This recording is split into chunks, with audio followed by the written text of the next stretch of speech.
What is my purpose? When will I ever make my family proud? Why am I here? Does this make me a man? I feel stuck. Is it all worth it? This is a loop. Why can't I stay happy? I'm broke. When I'm gonna get some money? Had to remind myself, yo, I looked up in the mirror and I had to remind myself. I had to remind myself. Had to remind myself. Yo, I be tripping sometimes. Connection to the self, connection to yourself. You must be connected to yourself first. I cannot stress this enough. The key to any relationship is first the relationship that you have with yourself. If you don't have a true, genuine connection with yourself, you cannot have a true, genuine connection with anybody else, because it's in your understanding of self that somebody can begin to even scratch the surface of understanding who and what you are as a person. Welcome back to another episode of Unbecome Podcast, Season 2, Episode 2. Today we're going to be talking about connections. Fuck love. Nah, I want that. I am your host, Nakia. To everybody who is returning, thank you so much for listening to Episode 1, Happiness Where? And to all of my newbies, you are in for a treat. You know the drill. Let's go ahead and get started with the meditation. If you can, close your eyes. If you can't, keep your eyes and your ears open. Go ahead and get into a comfortable position. Whether you're standing, sitting, or driving, just stay focused. Now I want you to take a deep breath in through your nose and breathe it out through your mouth. Now I just want you to begin to see yourself on a beach or see the waves of the ocean coming and going. As the tides roll in, you're inhaling in through your nose. And as the tide is rolling out back into the ocean, you're breathing out through your mouth. You may feel the sand in between your toes. Feel the wind brush upon your face. You can smell the salt water, the sea, the ocean. You may hear the birds or maybe even some people in the distance. Now I want you to just feel the warmness of the sand in between your hands, in between your toes, and envision the waves coming up, brushing your toes, brushing your feet, maybe even your legs, as you're inhaling in through your nose and exhaling out through your mouth. As these waves come, I want you to begin to take whatever thoughts you're having inside of your mind. And these thoughts are no longer serving you. So you begin to place them in the sand where the waves are coming to take them as you inhale in. And as you exhale out, the wave is just going to take that thought. And as that thought leaves, you are clearing space for love, first from yourself. You may take another thought and just place it into the ocean. You may even bury it in the sand. The water is going to come and it's going to take those thoughts, take those emotions, take those feelings that no longer serves you, and it's going to wash it away as you begin to feel a little cleansed. We are opening ourselves up to self-love. We are opening ourselves up to connection. We are opening ourselves up to community. We are opening ourselves up, releasing the fear of rejection, releasing the fear of abandonment, releasing the fear of attachment. We are okay with experiencing love. And in order to receive love, we must first give it to ourselves. So I want you to take another inhale in through your nose as you're receiving. And as you exhale, you're releasing all of those fears that has hindered you from receiving the love that you desire, the love in which you crave. Now I want you to begin to feel the space around you. As we're leaving the beach, we're allowing the waves to now become peace in our mind. If you need to come back here, you can just listen to the waves as you take deep breaths in and out. Feeling the space around you. If you have your eyes closed, you may now open them. If they were already open, I just want you to begin to wiggle your shoulders, wiggle your hands, wiggle your toes, and just feel your way back into the room. Feel your way back to self-love. Feeling a little more love than when you began. Let's get started, guys. So I heard this quote, right? And it said, if you can do it alone, it's not big enough. And that made me really think like, we are really meant to collaborate and not compete. We are meant to connect with one another. Why do you think there's nearly 8 billion of us here? So it's like this. With competition, you have games, whether it's sports games or, competition in schools, and basically the systems in which we were raised and believe in were based on competition. A lot of our world was built on competition, whether it was the industrial age and, technology and the cars that we drive, they were birthed from competition. The foods that we eat, you get the point, right?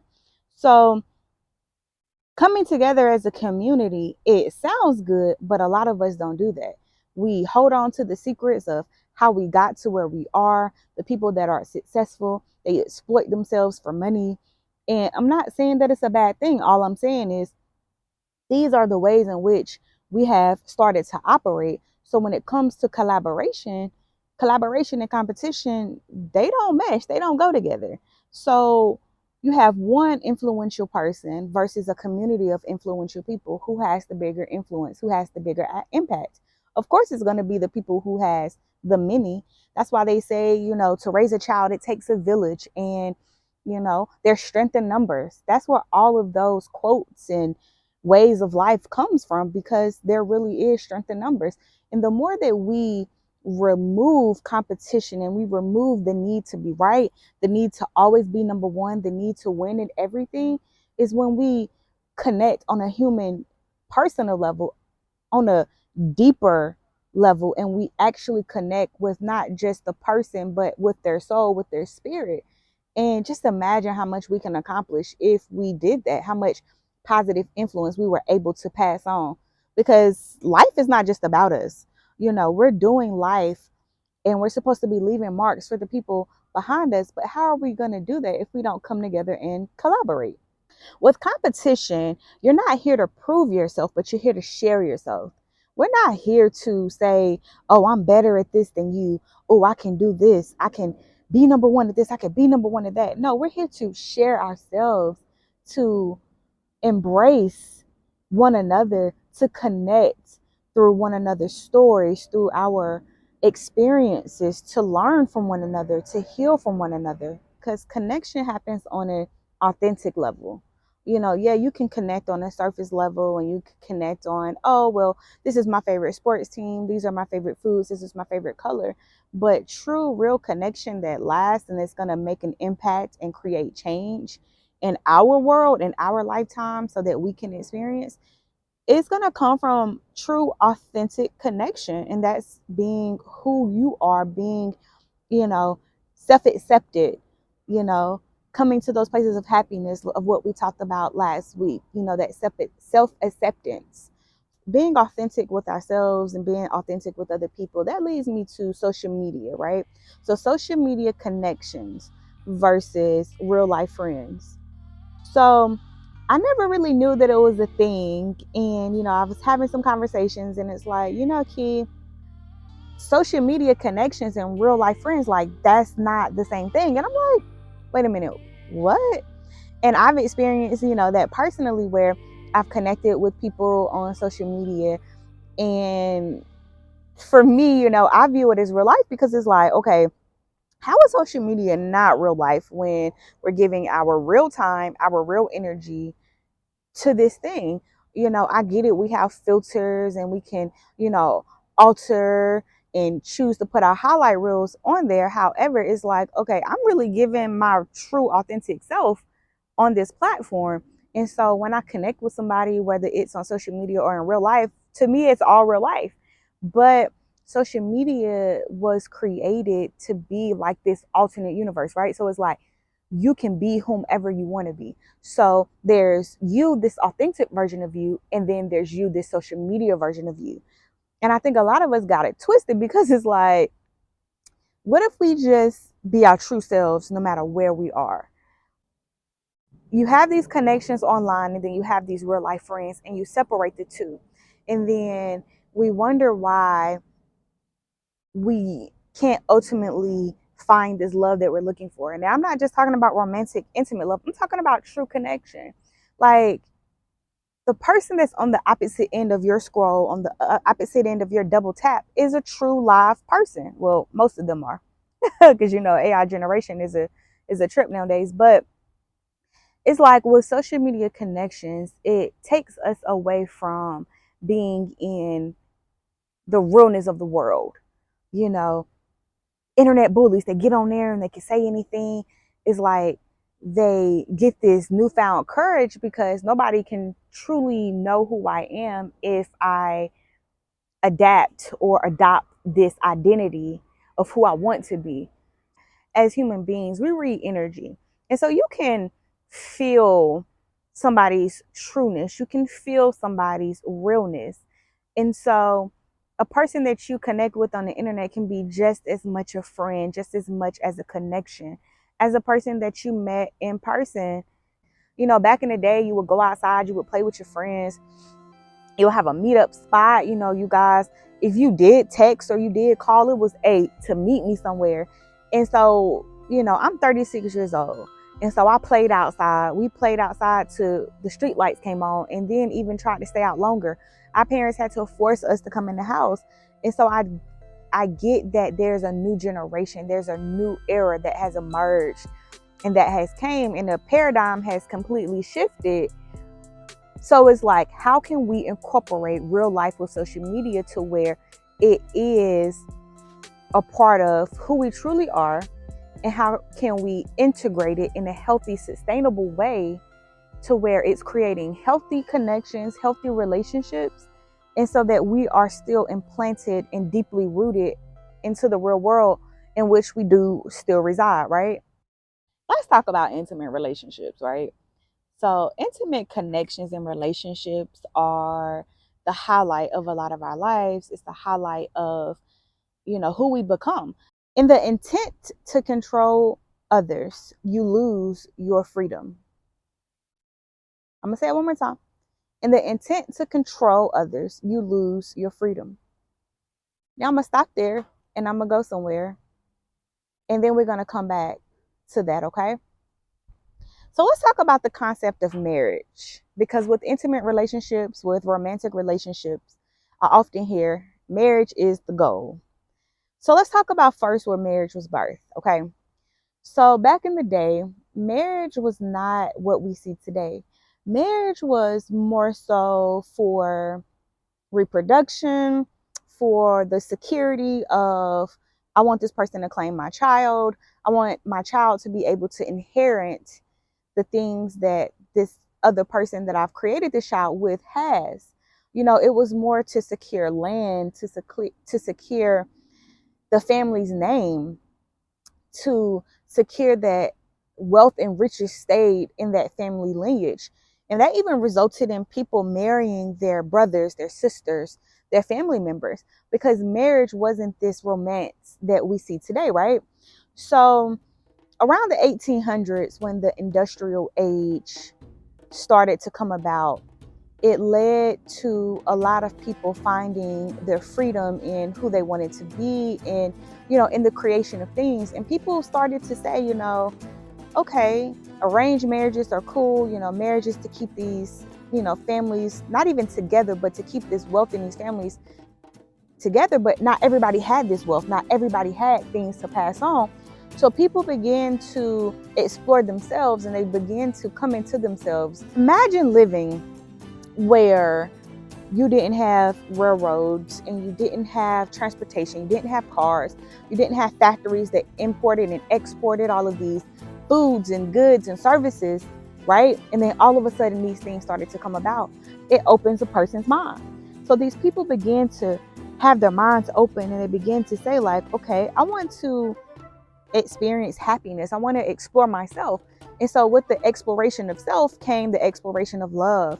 And people decided to do things a little differently. So they decided to you know, explore marriage through love. And so romance started to be birthed because of pretty much capitalism. That was a major part of romance because they sold it to us. Okay, if I can sell love, if I can sell romance, then people will buy it. Chocolates and gifts and balloons and cars and candies. These type of things wasn't something that they did back in, you know, BC era or AD era. It wasn't just this romantic, like, oh, I'm so in love with you. There were sparks flying and, oh, this person made me feel like. It was like, no, I'm going to marry my brother because I don't want this random man to take what my family has worked hard for. So therefore, when my grandchildren are here, they have the wealth that we created and that we streamed through our family lineage. And so you fast forward to the capitalistic mindset of the world, and it's like, how can I sell this thing? People begin to think for themselves, which is absolutely amazing. So that leads me back to, in the intent to control others, you lose your freedom. So the way that we view marriage now is, this person belongs to me, this person is mine, right? Now, where does that concept come from? You have to go back into enslaved times where, people felt that they were entitled to owning property, to owning people as though they were cattle. And when you have the mindset of, I'm married to this person and this person is mine, or I'm in a relationship with this person, belongs to me and this person has to abide by, or this person has to follow this set of rules, it just goes back to those times in which we thought people belonged to us. But in that intent to control somebody else, you're losing your own freedom. No one belongs to a person. Whether you're married, whether you're, in a committed relationship, or whatever you want to name it or call it, you should never feel so entitled that a person belongs to you, because then you begin to lose sense of your own self. And ultimately, the only person that you can control is yourself. So trying to control another person is absolutely absurd. So because of that, opinion, I feel that we shouldn't be limited by titles, by what society tells us, but what we feel is right to us. It's not up to us to say that this form of relationship is right or this form of relationship is wrong, but really just living by what works for you. Because society tells you what a relationship should look like, but be reminded that it wasn't for the sake of love. It wasn't for the sake of, I want people to connect. It was for the sake of, I need people to buy this product. And I don't think a lot of us grasp the idea that a lot of the things that we are being sold and taught were solely a capitalistic ploy for us to remain consumers. And who would think that I'm buying love because I'm buying chocolates, because I'm buying, movie tickets, because I'm buying drinks at a bar, or whatever the case may be. But if you really sit and you view the history of marriage and what it has become, then you will see that it's not in your best interest to follow the rules of society. Society tells you that if you're married, you are entitled to, a person's assets after their death, if they leave you in their will, or even if they don't, because you guys, said these words before God. And, God and the church wasn't brought into it until the early 1900s. And so we think that these unions that we've created were from the beginning of time, but really they have definitely changed. And they have changed in terms of the governmental systems and how it benefits them. So let's say a person is married and a person has a child outside of this marriage relationship, right? So they're legally registered by the state. They have a marriage certificate, filing them with their local government and state, right?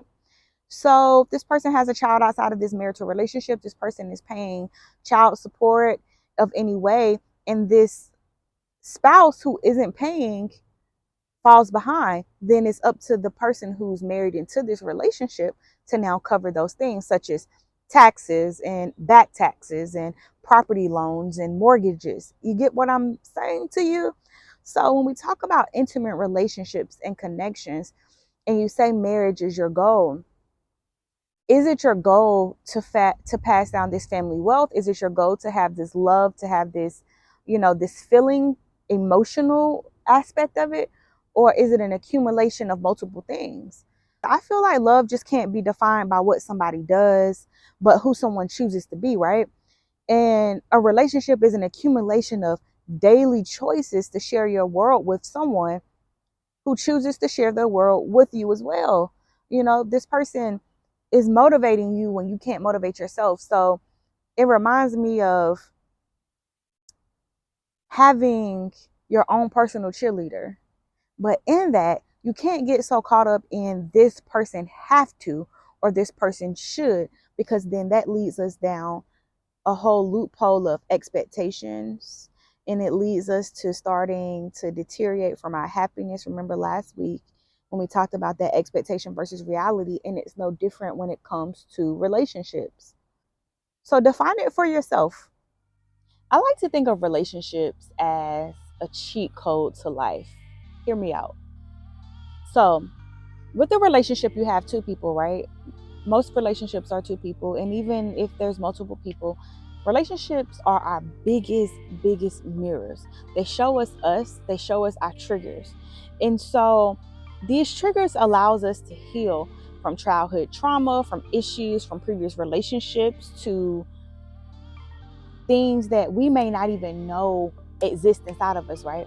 So the reason why I say I like to think of relationships as a cheat code is because if you have this person that is mirroring and triggering you, you have the ability to heal and evolve if and only if you deal with your shit and you really see yourself for who you truly are, and you realize that having this other person means that you don't have to do it alone. It's like, oh, this person triggered me, that person triggered me, or you feel like this person is doing something to you. I want you to remember this. Take nothing personally. Take nothing personally. People don't do things intentionally to trigger you, but oftentimes the things that are presented in relationships, especially, they are meant for us to experience them so that we can heal from the shit that we don't even know needs healing. I know for me personally, it's rejection and abandonment. For other people, it may be attachments and other things. But when you feel these things, if your partner leaves you out and you feel excluded, or you feel rejected, or you feel abandonment, I guarantee you, if you take a moment and you really explore where that rejection stemmed from, it has absolutely nothing to do with your partner. It has absolutely nothing to do with that other person. But really from moments that happened previously before you even met them, whether that's childhood, previous relationships, previous experiences. But a lot of the times we feel these triggers as though they are so personal, but you can't take anything personal.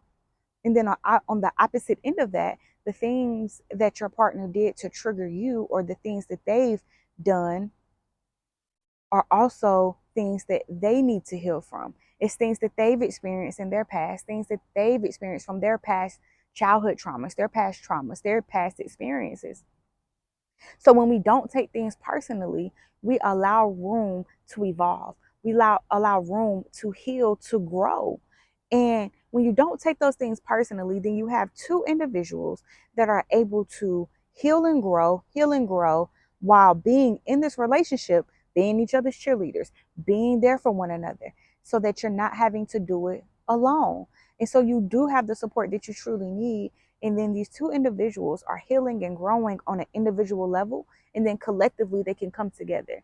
And collectively, they can generate that generational wealth. Collectively, they can have things to pass down to their kids, not just on a material level, but on an emotional level, on an emotional intelligence level, on a spiritual and soulful level, where they are teaching their offspring or teaching other people that they are coming in contact and connection with in their partnership.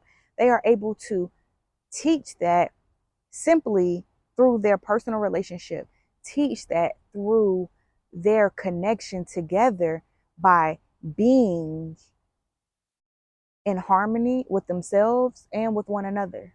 I feel like a major issue in relationships, just like I stated last week with happiness, right? Is expectations.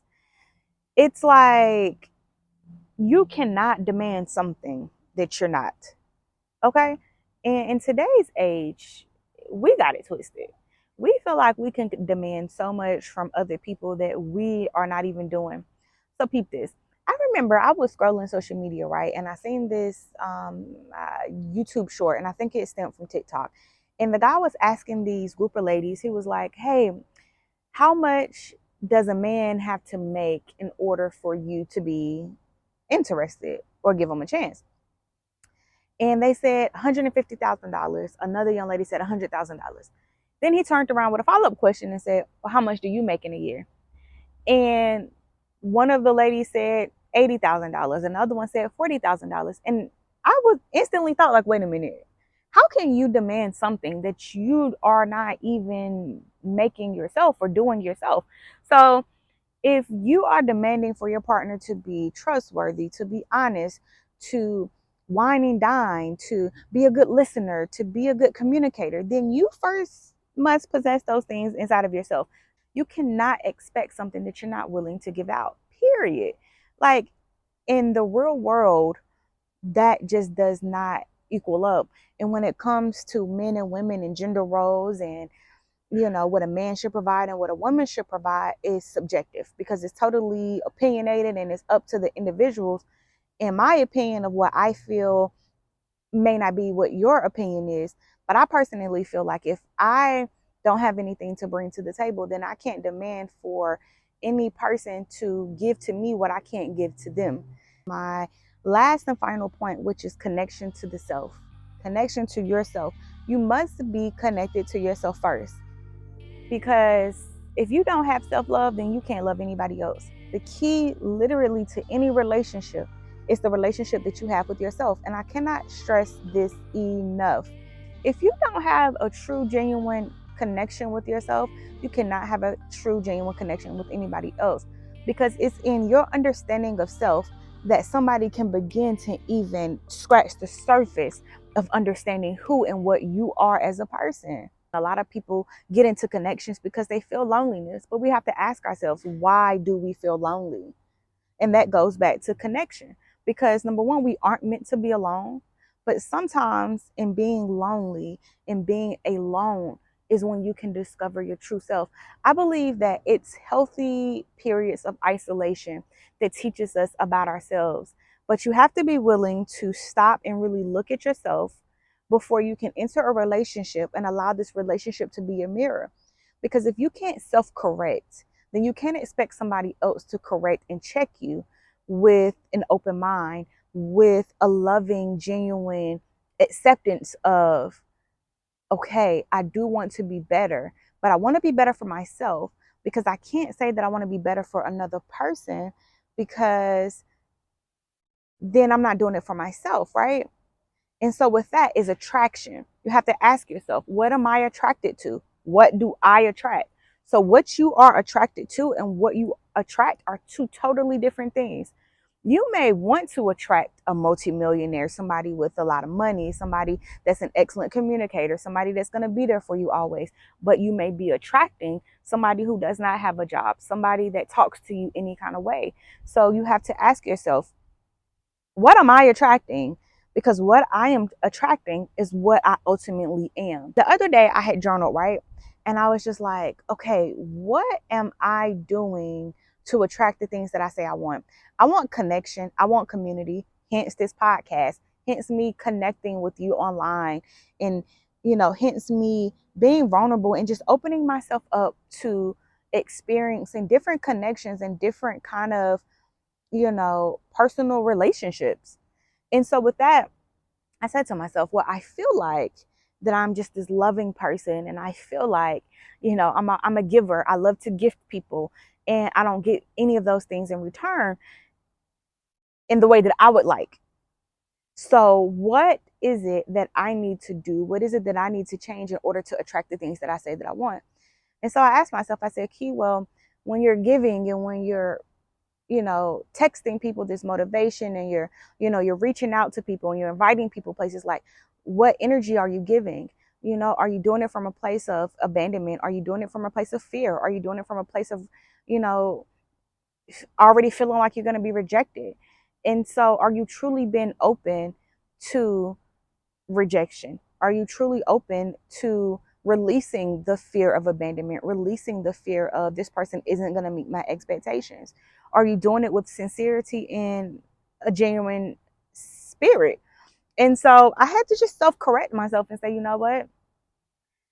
Obviously, I'm not attracting the things that I say I want because I'm not being the things that I say I want. I can tell myself that I'm doing it in a certain manner, but if I'm not attracting it, then it's a clear indication that I need to self-correct and that I need to come from a more sincere and genuine place, and that I need to stop expecting people to be how I want them to be.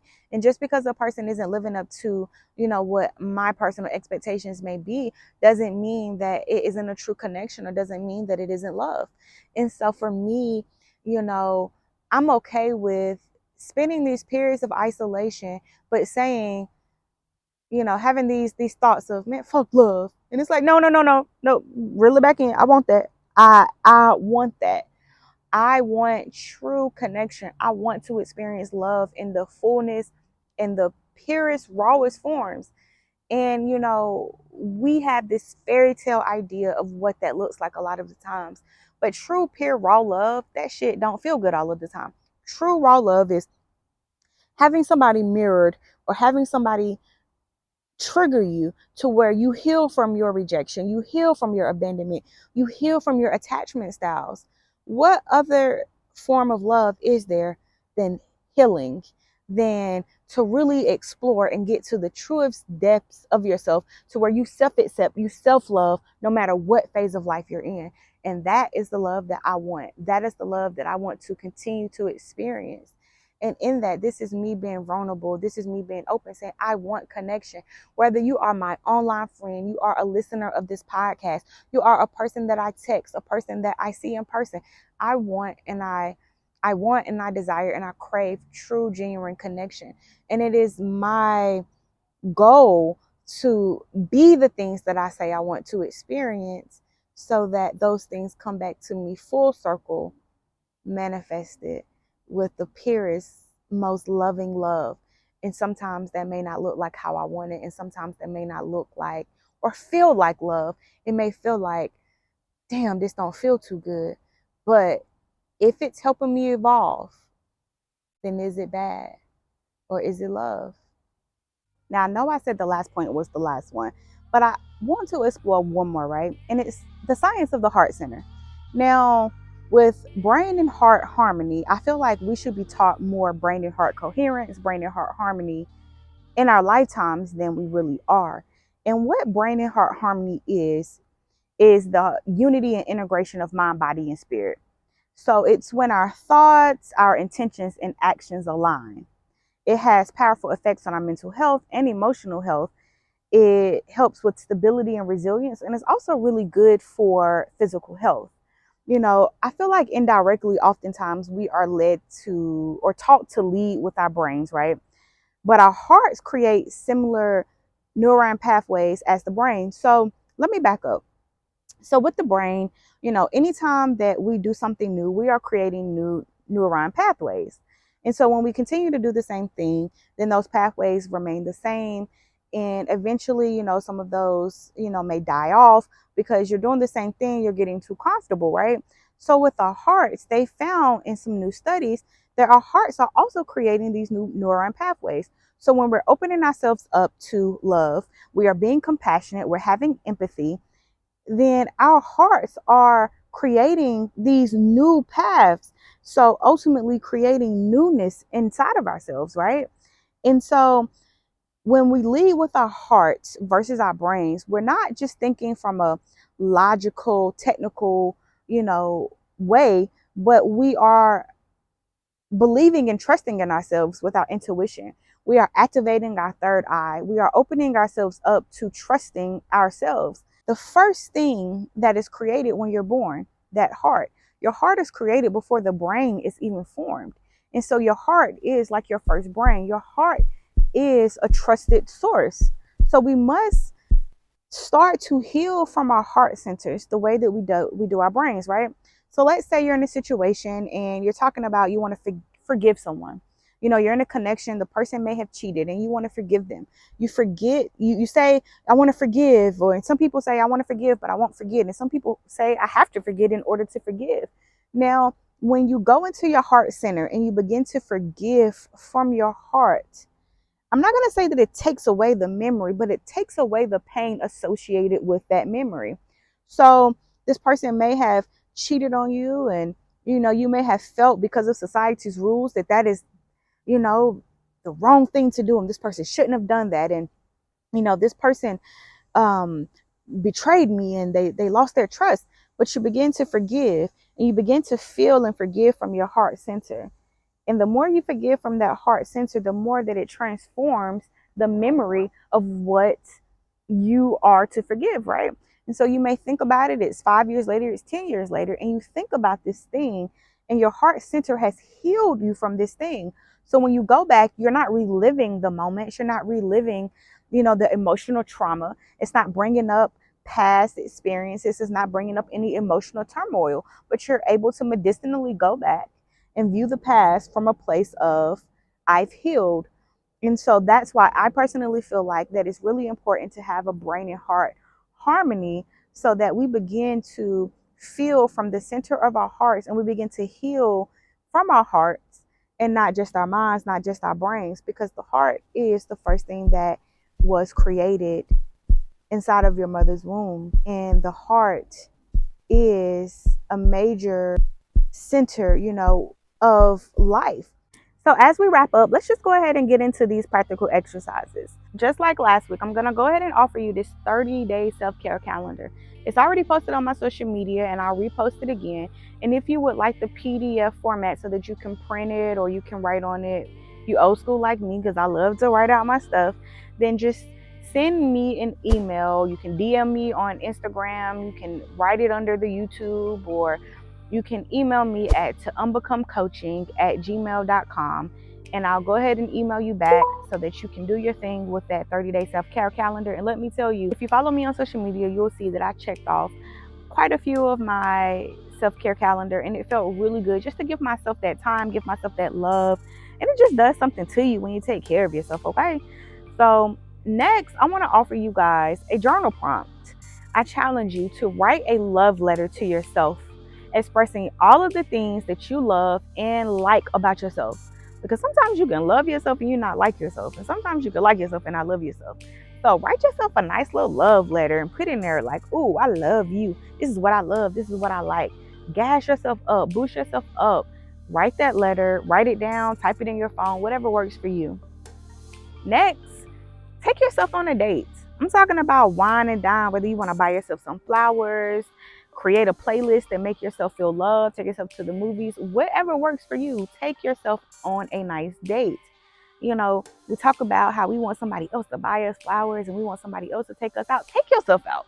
Buy yourself some flowers. I did that for myself last week and it felt so good. I was like, ooh, I really want some flowers. So your girl went and bought herself some flowers. And what I tell you, what did we talk about earlier? What you attracts to you. So if you out there buying yourself flowers, you out there loving yourself, you taking yourself on dates, then it's going to be inevitable for you to attract that same energy. And so somebody is going to reciprocate that energy that you're putting into yourself. I can guarantee you that. Last, tell somebody how you truly feel about them. Be open to love.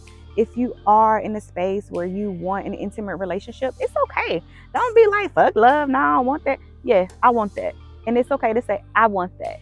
So I want you to open yourself up, whether it's through a text message, whether it's through a voice memo, you write a letter, you hop in their DMs, you shoot your shot, whatever you do.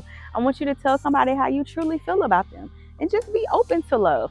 Go back and listen to the meditation that we did at the beginning of the podcast so that you can just open yourself up and be receptive to love because you deserve that. Okay. So before you leave, I just want to say a few self-love affirmations. And I want you to repeat it either in your mind or you can say it aloud. I love you. And you're talking to yourself now. I am worthy. I am enough. I am enough. I am deserving of love. I am love. I am loved. I am loving. I enjoy taking care of myself. I am in full self-acceptance. I understand that the key to my relationships is the relationship with myself. I love me. I love you, girl. Just give yourself some love. Hug yourself. Embrace yourself. We are looking for sponsors to Unbecome Podcast. So if you are in the health and wellness field, or you just enjoy any of these topics and you have anything to offer, contact me. You can email me at ToUnbecomeCoaching@gmail.com. Follow my social media. I am on Instagram and my name is na.qui.a. Nakia is my name, but it just got a few little periods in there. So follow me on Instagram. I am also on YouTube. My social handle is Nakia Lowry. Make sure you subscribe and turn on those notifications, because I'm telling you, I'm always dropping content. As I said before, you can hop on my DMs if you have any questions. I would love for you guys to send me questions and topics. Tell me how you like the podcast. Interact, like, share, follow. Make sure you sharing this with your people. Okay? Share, help me help you. And help me help other people. Share. Don't be stingy.